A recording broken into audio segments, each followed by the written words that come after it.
30. 20. 10. 5, 4, 3, 2, 1. Ignition sequence start. This is just the beginning. Are you ready? Here comes the best part. 1, 2, 3, Go. Life Matters, a 5-time winner of the best morning show in Wisconsin. Hosted by Nancy Douglas and Tom Giovanoni. All of you, get ready. Life Matters begins on Lake 96.1. Good morning. Welcome to Life Matters. This morning, I'm Nancy. My co-host, Tom. I don't know. He couldn't work me into his schedule this week. I don't know where he's at or what he's doing. Probably teaching somebody or doing something, but going solo this morning, and that's okay because we have the great Tom Gardiner from Gardiner, Koch, Weisberg, and Wrona. He's going to join me coming up in just a few minutes, and he's going to talk about something that he did completely outside the law that is super exciting, and he's going to tell us that story here in just a few minutes. But a couple other things we're going to cover later in the show. As a broadcaster, I am intimately familiar with the rules and the regulations with regard to the FCC and what they do and do not allow on the air, whether it's television or radio. Now, remember, that's broadcast. That's not cable. The FCC does not police cable companies or affiliates with the same respect and rules that they do with broadcast television and radio. So we're going to delve into that a little bit. Obviously, this has to do with the Jimmy Kimmel issue, and I'm going to tell you how I feel about it based on the facts that I know are true and the rules that I know that us broadcasters have to follow with regard to the FCC, and my opinion on whether or not the FCC really had any business getting their nose into that situation in the first place. I think that's a sort of a side note as well. But in the meantime, we'll talk about that toward the end of the show. Tom Gardiner is here. He's going to talk about an incredible feat that he accomplished over the last month or so. And he's coming up next right here on Life Matters. Stay tuned. We'll be right back. Life Matters continues on Lake 96.1. Tom Gardiner joins us this morning from Gardiner, Koch, Weisberg, and Wrona for a very, very special reason. We're going to probably not really talk about law all that much, although I really love our discussions about that. And so does Tom Giovanoni, by the way, because of you guys are on both sides of the law, so to speak, at times. You have climbed a mountain, like literally climbed a mountain, and returned a few weeks ago. Mount Kilimanjaro. I started to say Mount Rainier, and you said, because it's just, that's the one that comes to my head, and you said, don't ask me questions about that. I haven't climbed that one. But wow, what an experience. Tell us about it. It was a wild experience. What made you want to do this? My son-in-law said the New York Explorers Club is going on an expedition to climb Mount Kilimanjaro. You want to come? Oh. And I said yes immediately. Really? Yes. Never even thought twice about it? No. I mean, I don't think I would have either. Scheduling was the only issue I was worried about, was scheduling. Really? Yeah. Oh, my gosh. Okay, so let's start at the beginning. So your son-in-law went too? Right. Okay. My daughter originally wanted to go, but she couldn't go. She hurt her back last year in a horse incident. Oh, no. And she wasn't ready yet. Okay. Yeah. Okay. Yeah, because this is an unbelievable feat for anybody, right? Let alone you have to be in the best physical shape you can possibly be, I have to imagine, because this is how many days does it take to climb this mountain? It takes about 5.5 days to climb the mountain. Okay. And then about 2 days to go down. So when you summit in 5.5 days, right. And then, but there are different ways people do that mountain. You could do it in 10 days. The longer the time period, the easier it is to acclimate to the oxygen deprivation. Sure. Right. Okay. So let's start at the beginning for a second. What did you have to do to get ready, like to train physically? Did you do anything? You're a pretty fit guy anyway, so maybe not. Yes, I still did things. Okay. But I'm not sure how much they mattered. So really? So I play, I play basketball, right. And I swim and I water ski and do those things. But for this, the real issue is the oxygen deprivation. Right. Okay. So, and the best thing to do would be to acclimate to the altitude.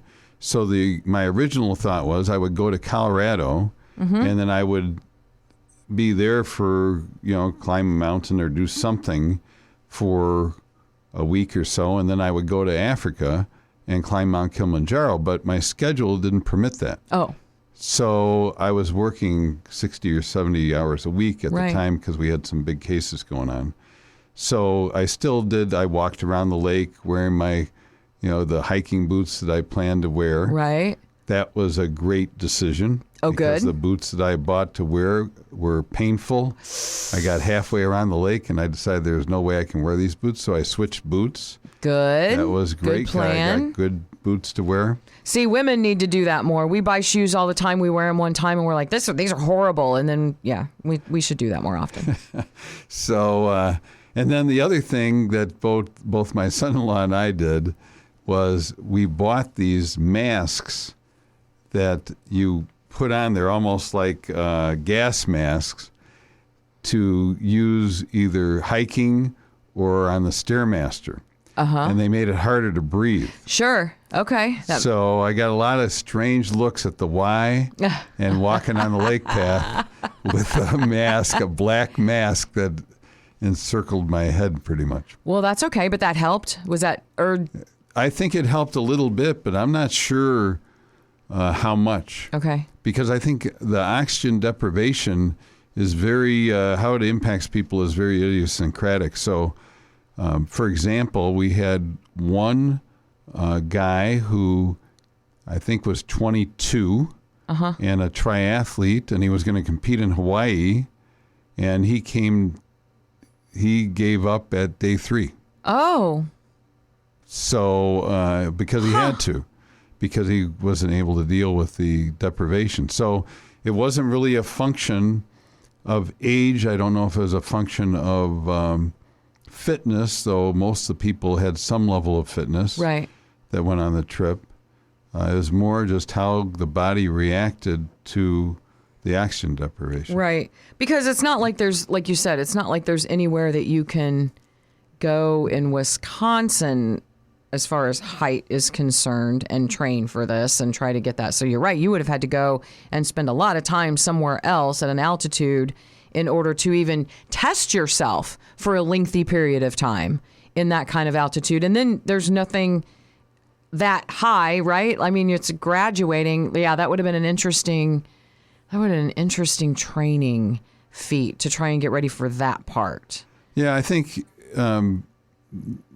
even in Colorado, you're dealing with 14,000 foot mountains. Right. That would help. Right.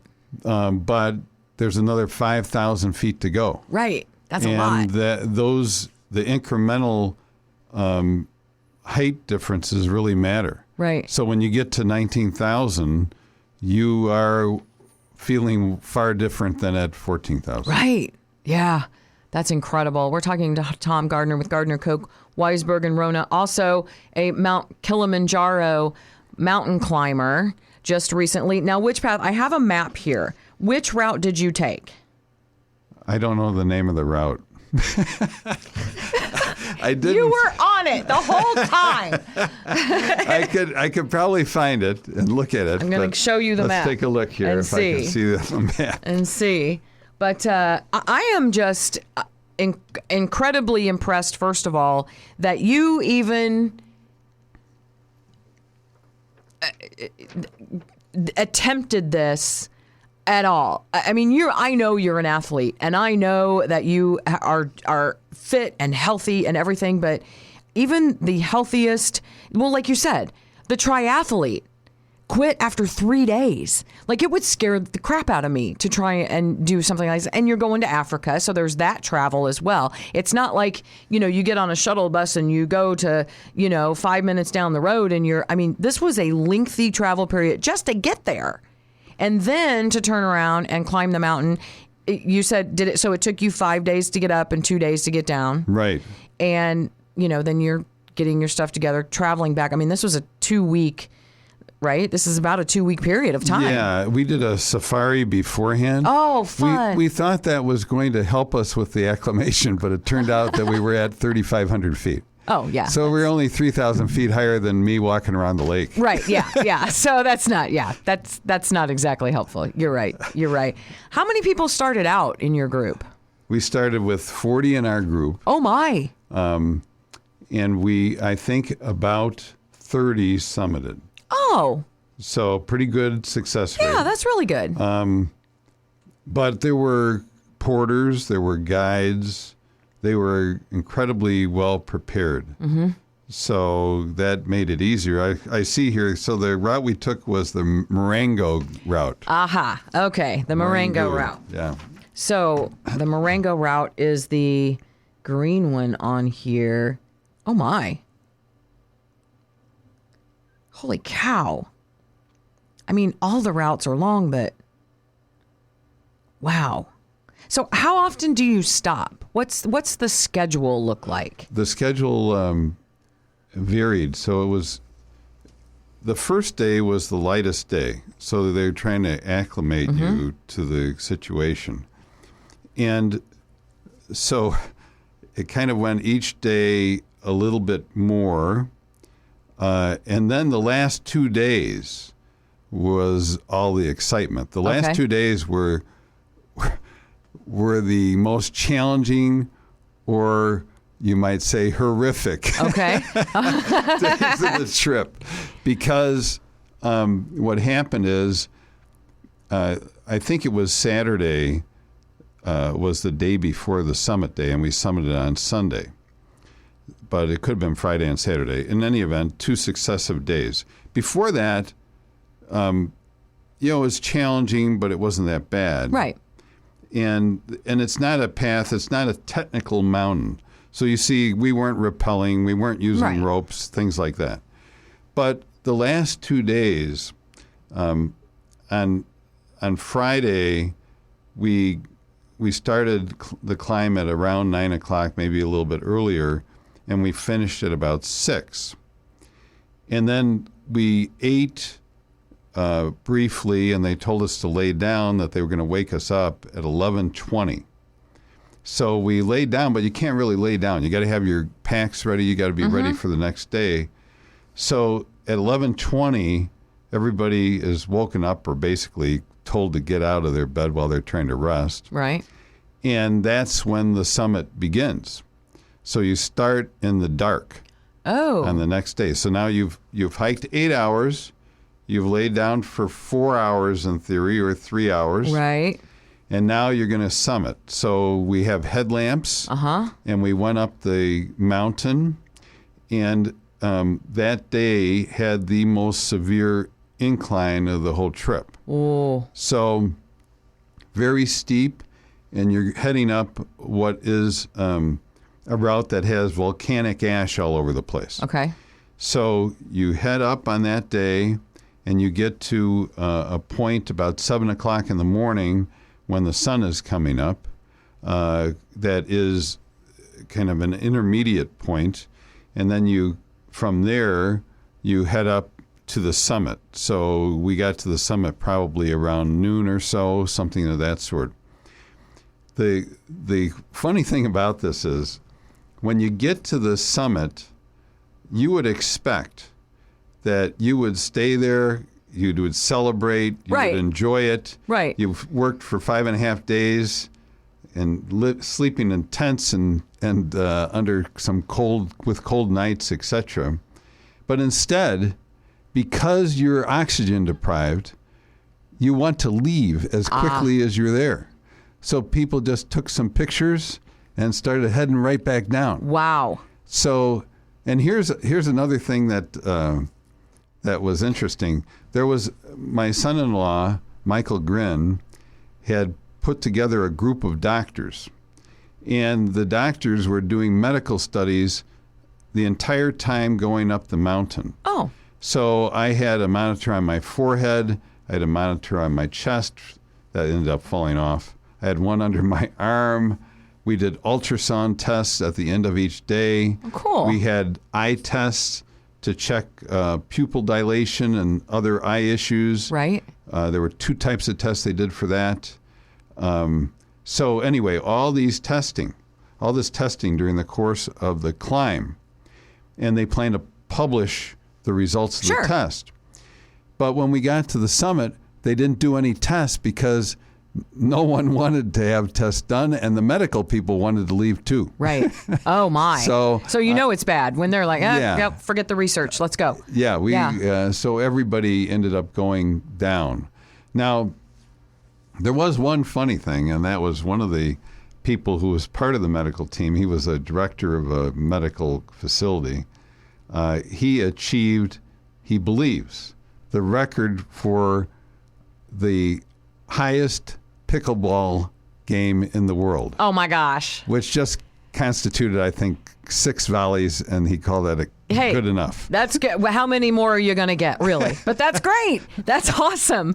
Was anybody there to record that? Oh, somebody recorded it. I hope because so, they wanted because to he put should the be in the record book. Yes. Right. Oh, my gosh. So then after we summited, it took probably till about 3 o'clock in the afternoon to go down the mountain. So much faster going down. Oh, sure. The interesting part is that the going down part, to speed things up and not to go on the path, meant that you would basically snow ski in your boots down volcanic ash. So you would be skiing without skis, but with your boots on the ash to try to get down faster.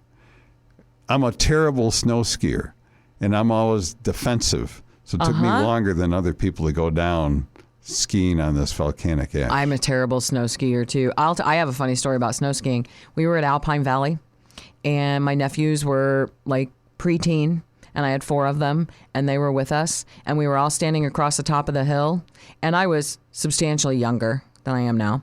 And they all turned around and looked at me, and one in particular said, hey, hey, Aunt Cece, eat my dust. Well, I won that race, but I'm pretty sure I almost died. And this is just Alpine Valley. This is not like Colorado or anything. And I skied right into the bar, and I've never left. I have a beautiful ski outfit for every occasion, and I look like I've been skiing. But in fact, I will never get on a pair of skis again because I scared myself. And so I'm not, and I wasn't a very good skier either. And you're right. You get so, like, you tense up, and so it seems like that would almost be worse coming down because of that defensive posture than going up and being sore, muscular, and all that kind of stuff. Was it worse coming down? No. No? Okay. Well, I was trying to help. I was trying, It still was better going down. Okay. All right. But that's incredible, though, that it takes half as long, basically, to get down as it does to get up there. But that makes sense because, gravity. And you're in a hurry when we at that got point. down, we only had a couple hours once we were down, and then we had to go to another camp 4.5 hours away. So we had to go down in the dark to get to the next camp. So if you think about it, we had 9 hours on the Friday. Right. And then we had something like 18 hours on Saturday. Wow. Oh, God. So you had 27 hours in a 2-day time period with really... no sleep. Pretty much no sleep. Because the other thing about that is, like you said, you laid down. Well, I took note of that because you're so excited about getting there. I can't imagine sleeping before you get there, during the thing, after. So, okay, you laid down, but nobody slept. Nobody can really sleep when you're right there. You're this close, and you're getting up to leave. Like, you guys all basically, did all that with no sleep. Yes. That's incredible. What was the weather like? What's the climate like? The weather was good. Yeah? Yeah, I mean, during the day, I don't know, it was generally 50 or something like that. Nice. It's strenuous enough so that I was wearing a T-shirt, or it would change during the day. It was colder in the morning. Of course. And then you'd hit, but so you'd carry layers but How the cold weather did it was get at good. night? I think it was maybe 15 or 20 a night. They See, call people it don't think about that. They think, oh, you're in your t-shirt and your shorts and your and your hiking boots and you're walking up. No, it's like 15 degrees at night. It was really cold a couple nights. You have to have the right sleeping bag for this. Right. Yeah. Wow. Now let's talk a little bit about the terrain, because again, it's hard to picture. Are you climbing through trees? Is it rocky? Is it, like you said, there's volcanic ash everywhere? So how is the terrain? I'm sure it changes on the way up. Changes dramatically. Okay. We started in basically a rainforest. Okay. And as you went up, there were less and less trees, less animals, Right. less everything. Until when you get to the volcanic ash part and going above that, there are just some shrubs here and there. Yeah. And it's all brown. Okay. So So when we came back down after all the brownness, which, I'm used to living here where everything's lush. Right.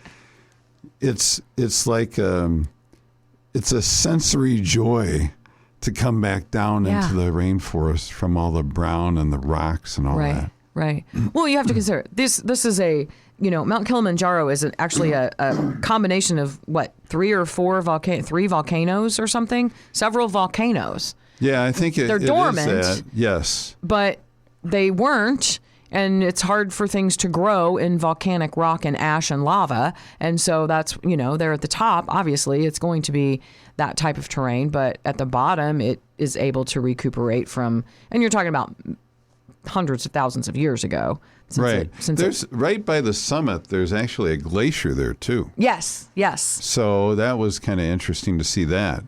Isn't it weird, the different things that you can see in one thing? Like God's imagination and creativity and just making the beautiful things on this planet that we have and just and the things that you can see and witness are incredible.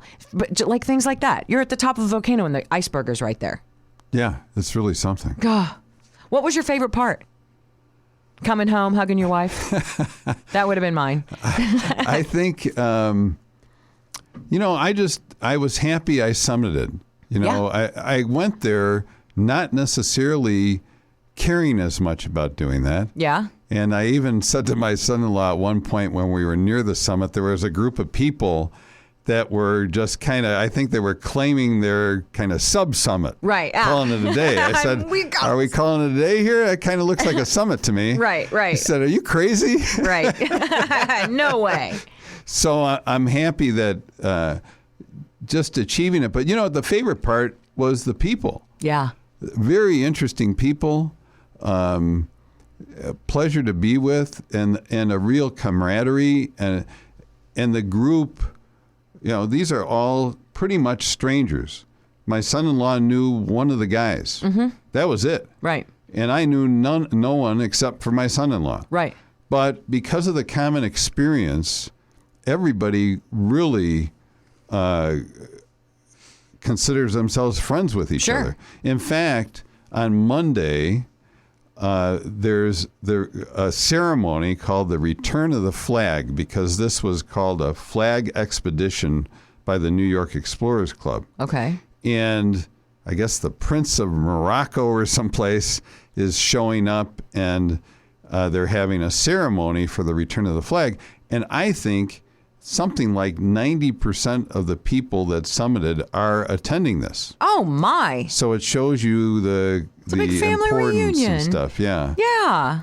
And within the group, there were very interesting people. There was somebody that worked for NASA doing, I think he did like some of the rover type work. Sure. Very, very accomplished scientist, basically.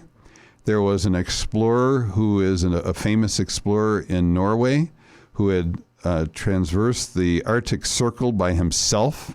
He's written a bunch of books. They're documentaries. Oh, my gosh. It was kind of strange because I sat next to him on the bus. I said, what do you do for a living?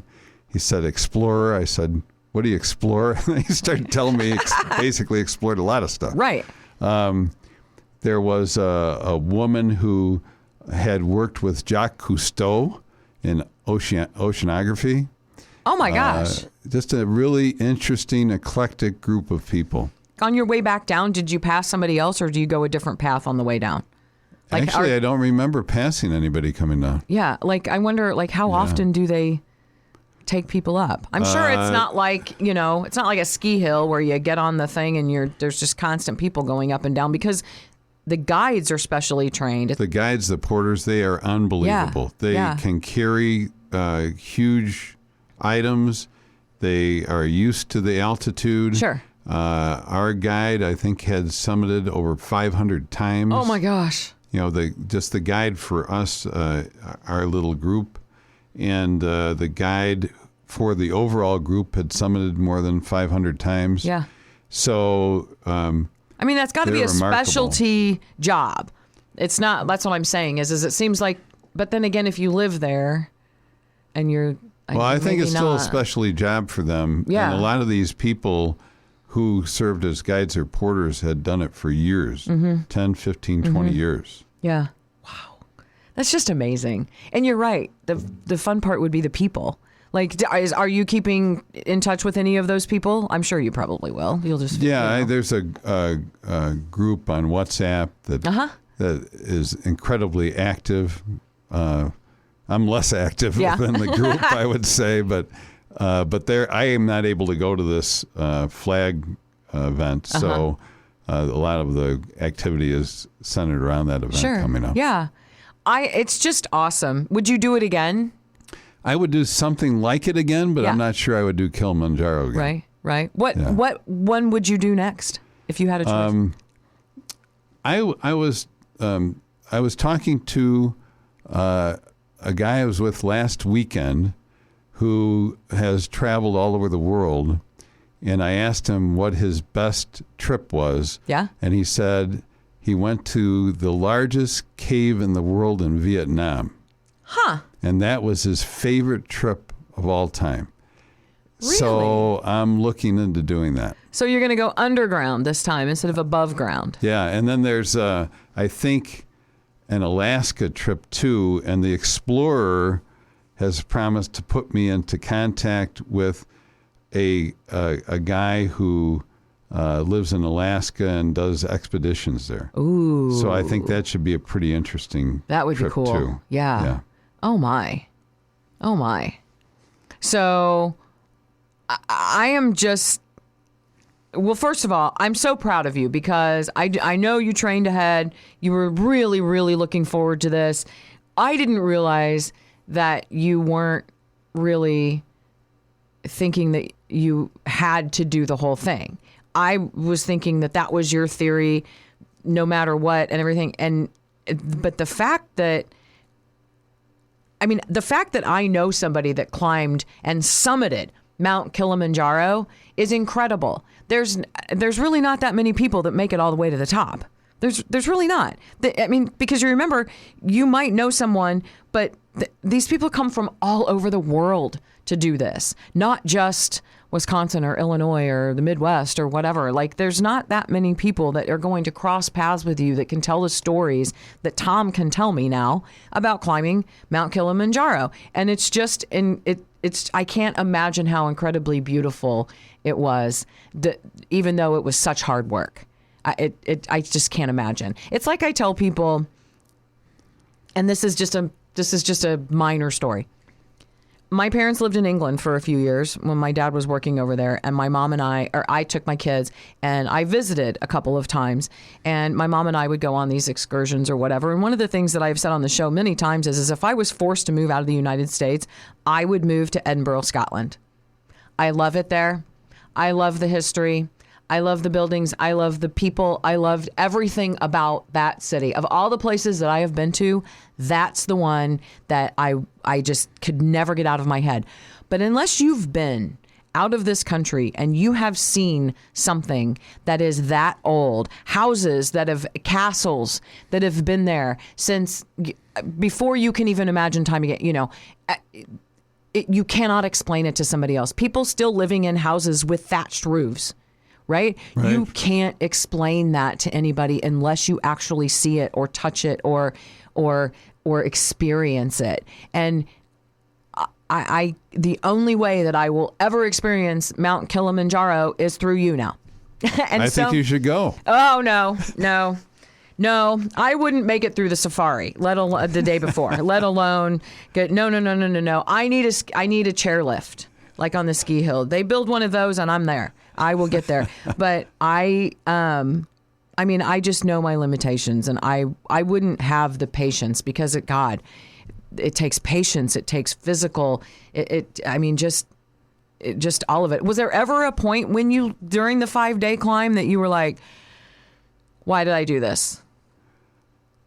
I don't know that there was a point like that, because once you're into it and you're committed, you're kind of stuck, right? Right, So yeah. I wasn't really thinking Right. It's not like there's a backwards. bus back down to go back down. Right. It's kind of right. like when you swim out in the lake and you think, well, I have to get back. Right. Maybe I should not go this far. Right. Right. Yeah. Well, I don't know. What was the biggest thing you took away? I think really just the people and Yeah. the experience was worth doing. Mm-hmm. And I think also I had not taken more than 10 days away from work consecutively in 30 years. Good. So I'm that glad was the you first did. time I did it, and I was very hesitant about that. Mm-hmm. But it caused me to think, our time is limited in being able to do these things, and you get the opportunities, and you should take them, or you won't have them. Right? You could bypass this opportunity. I could have said, well, I'm going to stay and work, and I'll hear the story from my son-in-law about how it was. Right. Or you can do it. So Right. I think you just have to try to do what you can for especially these unusual things that we're lucky enough to be able to do. Right. You're right. It's an incredible, I'm sure it was an incredible journey, and it's been fun to talk to you about it from, when I don't think we talked about it on the show, but I know that you and I talked about it, when I saw you that you were going, and then, I said, well, of course, we scheduled this interview before you even left, because I was like, oh yeah, we got to talk about it when he comes back. And it's just, what an incredible opportunity. And you're right. And it doesn't have to be something that's, 4 countries away and somewhere else in the world or whatever. If an opportunity arises and your gut says, oh, I should do this, or I've dreamed of this, or wow, I'm not going to have an experience like this again. Just go do it. Work. You're right. Work is going to be there. Right? Like the law in the country didn't completely crumble with you gone. I'm really shocked that it didn't, quite frankly, but everything was fine when you got back, and you have the story. Yes. Right? Like That's nothing true. blew up. Although I would like to switch to a completely different topic, because I do feel like this is blowing up. But we talked, I don't know, a while ago about the challenges down in Illinois where the Obama Library is going up. And while you were gone, and while I was thinking about you coming back in and talking to us here about your climb, I ran into some news about the Obama Library. And can you refresh everybody? We talked about lawsuits that had been going on with that because over environmental issues and things like that. Can you kind of refresh everybody about that, like the history of that part, because then we're going to bring people up to date on where that kind of stands right now. Well, yes, we filed a lawsuit on behalf of a group that was against having the Obama Presidential Library and Center placed in the current location in Jackson Park. Right. And there were a lot of environmental concerns with, it's a flight path for birds. There's a lot of disruption that occurred. So the location is near the Museum of Science and Industry. Right. That's where they built this. So we filed for injunctions to try to stop the building of the library there. Now, there was an alternative, and the alternative was Washington Park, right, which is where they had considered doing the Olympics for 2016, and then Chicago didn't get that bid. So it was more logical, I thought, and the environmentalists thought, And the Hyde Park community, University of Chicago folks there thought that was a better location too. We thought that the studies to determine whether or not the library should be located in Jackson Park were not sufficiently rigorous. We thought that the city of Chicago had delegated too much authority. We had some questions about the funding. All these things were raised in the course of the litigation. Right. And it's not just my firm. It was Michael Rackless, who was very involved in this and kind of leading the charge with our firm working as well. And so we lost.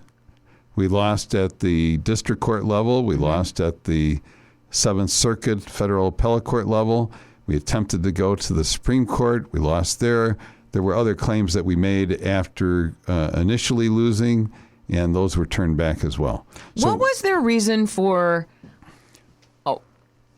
What was their reason for ruling against you? Was that no, they did the research, they've got the money, this is where it's going to go, and that's kind of that? What I mean, and I know there were different arguments, but what was the biggest reason? Like, nope, sorry, with the you haven't proven the environmental impact or the economic impact to the point where we're going to agree with you? Yeah, the economic impact wasn't an issue. We raised some questions about whether the funding was appropriately there within the confines of the agreements.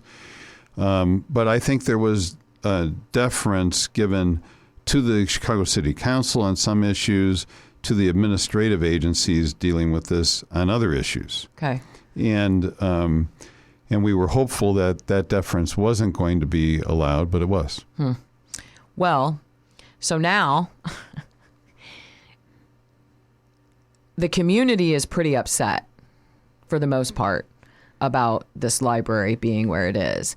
I don't know if anybody has gone on or seen pictures, gone on any social media or digital media and looked at pictures of this building, but it seems to me like you should have sued him because it was so ugly. Was that part of it at all? Because this thing is ugly. There's no law that we could cite saying the building's ugly. You cannot build it. It is. Just saying.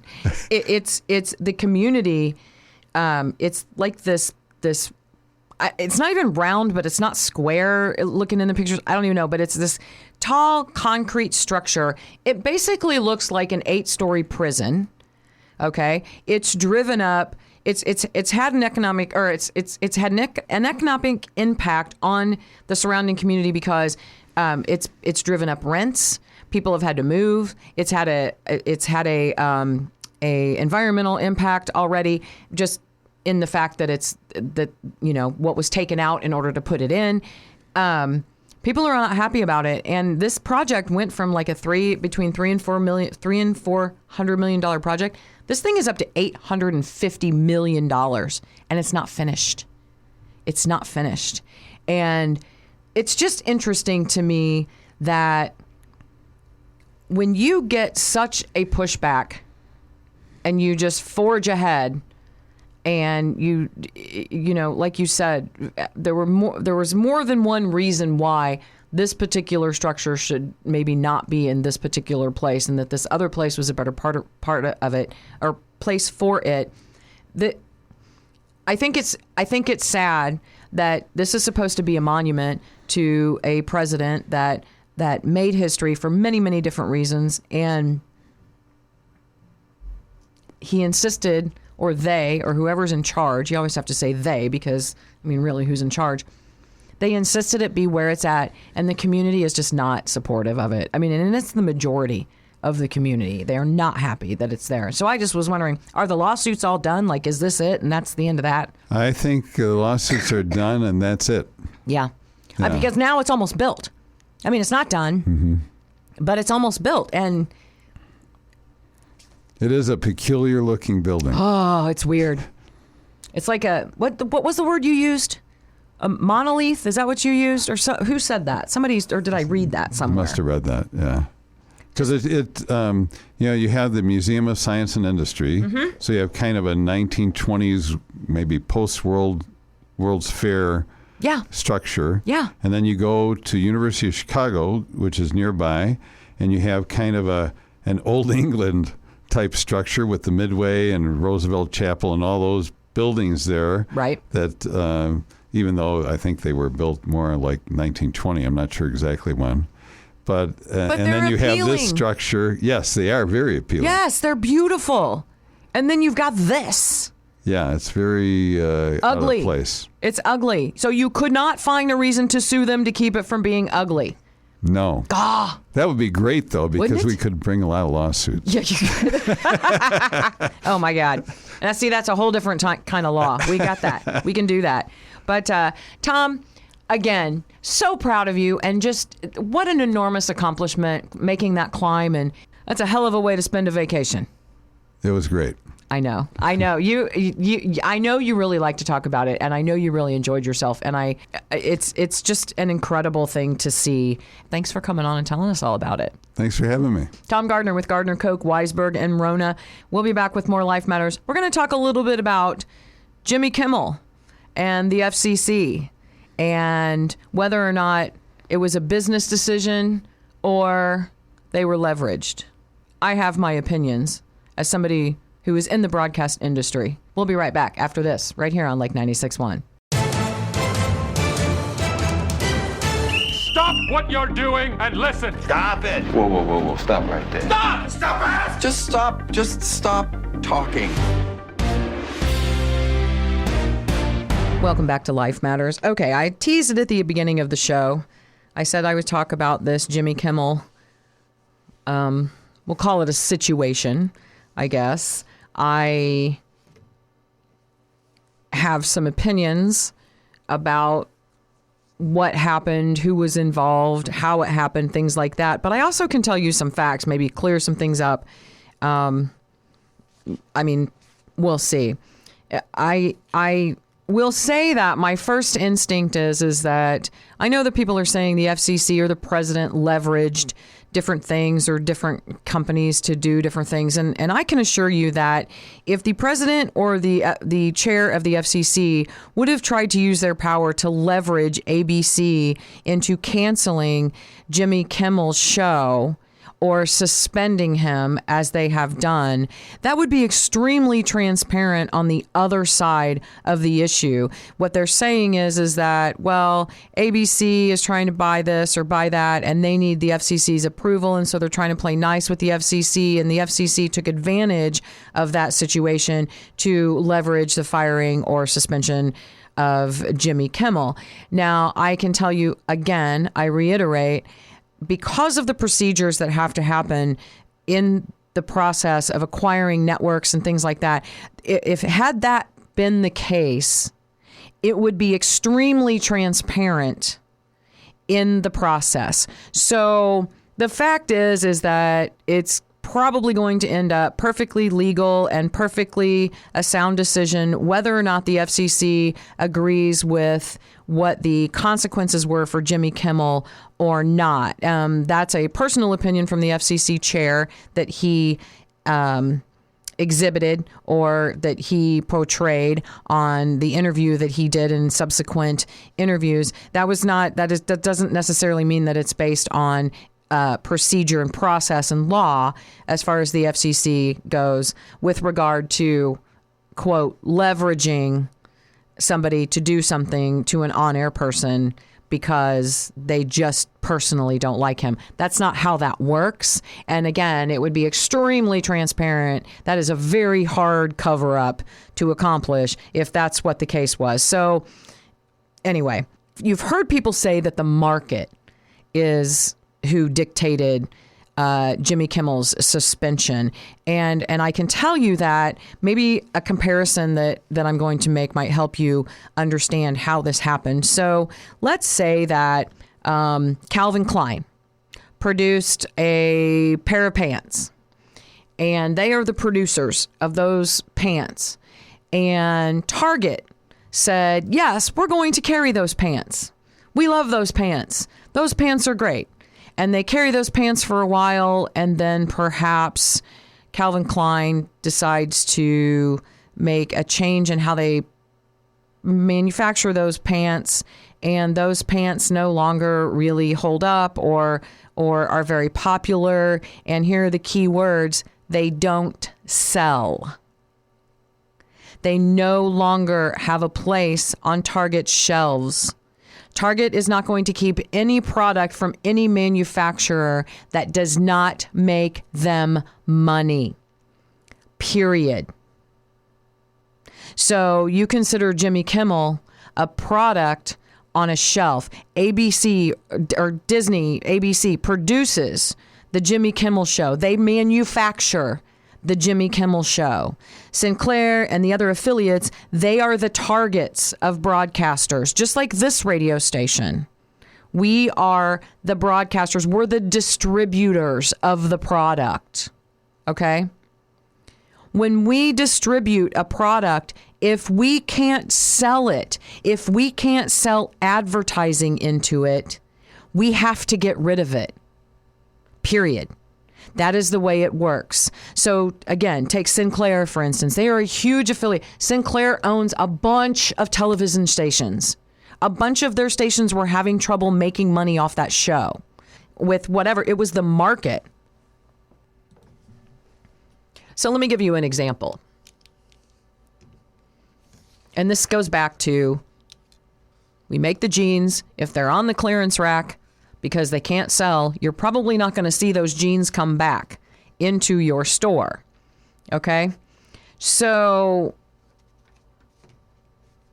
this is about popularity. This is about ratings. This is about money. All right? If you're not funny, which, again, my opinion is, I don't think Jimmy Kimmel was funny ever. So I never watched his show. I just don't think he's that funny. Not my cup of tea. I was more of a Johnny Carson, Jay Leno kind of guy, Gary Meyer on WGN. And actually, since those guys have obviously faded into the sun or passed on or moved on to other things, there are things that I don't listen to anymore. I don't like the replacements. And so that kind of comedy and that kind of delivery has really gone by the wayside. But in the meantime, if you're not funny and enough of the market, enough of your listeners, enough of your buyers think that you have lost your touch, are not entertaining anymore, if they don't think you're funny, they go away. Okay? And that's exactly what happened to Jimmy Kimmel. This started long before he made the comments that he did about Charlie Kirk and MAGA last week. As hideous and horrendous as those were, and as potentially finable by the FCC under a 50-year-old rule that could actually be applied in this situation. But again, let's leave the FCC out of it. As horrific as that is, that was really the straw that broke the camel's back on his show. His ratings were tanking. Okay, so the biggest advertiser that you want to attract when you are running a television or a radio station, the coveted age 18 to 49 demographic, okay? People from age 18 to age 49. Now, I will tell you here, we look for 25 to 64, okay? Because that's just the demographic that a hot AC station that carries the specialty programming that we have. We are trying to attract ages 25 through ages 64. And that is who our advertisers want us to bring to them. That's who they want to listen to their commercials, their advertisings, their mentions. That is who we have said we are targeting. Okay? That is the 18 to 49 demographic that Jimmy Kimmel Show was looking for, collapsed, non-existent, gone, and has been for quite a while. So it's my understanding from the statistics that I have read, the Jimmy Kimmel Show in August only averaged 129,000 viewers a night during the month of August. The population of Walworth County hovers near 100,000 people. So across the entire United States, in a night, he was only able to garner an average of 129,000 viewers of that bracket in August. That's down from 212 in January and less than half when he somehow peaked in June of 284,000 viewers a night. So advertisers bailed, audiences weren't listening, and ABC decided he is no longer profitable. And that is why Jimmy Kimmel is no longer sitting behind that microphone. Now, I can tell you that here's what happens, okay? The local guy, Sinclair, the local guy, much like CTJ Communications, your local guy that owns this radio station, the local guy couldn't sell advertising because they weren't talking to enough people. How many, if across the country, only 129,000 people listened in August, there are a lot of more affordable ways for advertisers, companies, businesses, local businesses to reach out to potential customers than to advertise on the Jimmy Kimmel Show. They couldn't sell the product. Period. End of story. The advertisers bailed. The audience is left. He was not profitable. So ABC moved. Now, the timing was unfortunate, and probably maybe he would have given a different type of chance, or maybe something different would have happened with this outcome had he not then spewed the garbage that he spewed last week about MAGA trying to score political points and blaming, when it was clear that the Charlie Kirk killer was MAGA, which had already been proven false. Okay? This is not about free speech. He lied. He absolutely lied. They had already come out and said, this is what we have found. We know that that wasn't the case. And he got up there and he wasn't joking. He wasn't joking about that. ABC did not cave to an FCC or a President Trump demand. That is going to be very transparent moving forward. That is not how that works. The FCC cannot come in and say, you have to get rid of this guy. You have to suspend this guy. The FCC can come in and they can fine you and they can investigate, but that is not how that works. Jimmy Kimmel was not taken off the air because of anybody else putting leverage or pressure on Sinclair, on ABC, on Disney, on anybody else. That is not how it works. Jimmy Kimmel got taken off the air because he sucked. He wasn't funny. And then he just got downright nasty. Now, you could reconstruct his words and you could fit them into an FCC rule, again, from about 50 years ago, about not spreading blatantly nasty things that could create harm in the industry, that could create harm in the market in which it's airing. But they don't even need to do that because he buried himself. That is a fact. If I have a show on this radio station that is not selling, that advertisers are not interested in, that listeners are not interested in, you don't hear it anymore. Just like if Walmart or Target or your pet store or wherever has a product or service that no one is buying, they no longer carry it. Jimmy Kimmel did this to himself. Stephen Colbert did the same thing. If you can't sell a product, which to a broadcaster is all you are, you don't have a job anymore. That is the bottom line. These broadcasters, they're businesses, okay? And yes, the number one rule is to protect your FCC license. So you self-manage that content.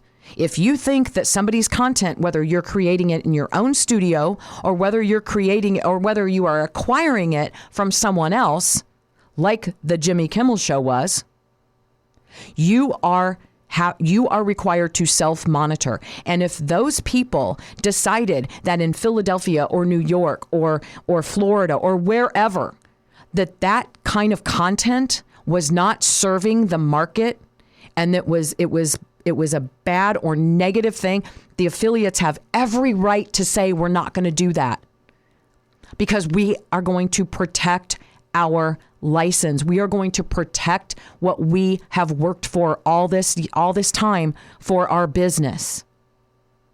And yes, you're required to do some things, but you are not required to carry absolutely everything that is thrown at you. If it is irresponsible, disrespectful, nasty, and the biggest thing, once again, if it threatens the license that allows you to operate, you don't have to carry it. And that's how they felt. Aside from the fact that they didn't want people to think that they were being represented that way. Jimmy Kimmel is not on television today because he isn't good at it. That's the bottom line. This had been building. No one was watching. No one was listening to him. Nobody thinks he's funny anymore. Maybe he was before, but he isn't any longer. That's why he's not on the air. It's not because of President Trump. It's not because of the FCC. It's because business owners who carried that product were no longer enamored with the thought of having him on their shelf. And the advertisers were no longer supporting that show. That is the bottom line. I hope you have a great weekend. Rest of your weekend, anyway. Today is the memorial service for Charlie Kirk. And so if everybody would just take, no matter what side you're on, because we're all on the human side of life, take a moment, say a prayer for his wife, his children, and his family and friends. We should not be memorializing this young man today. So that's Life Matters for today. We'll be back next week. Thanks for listening. Coming up, more music right here on Lake 96.1.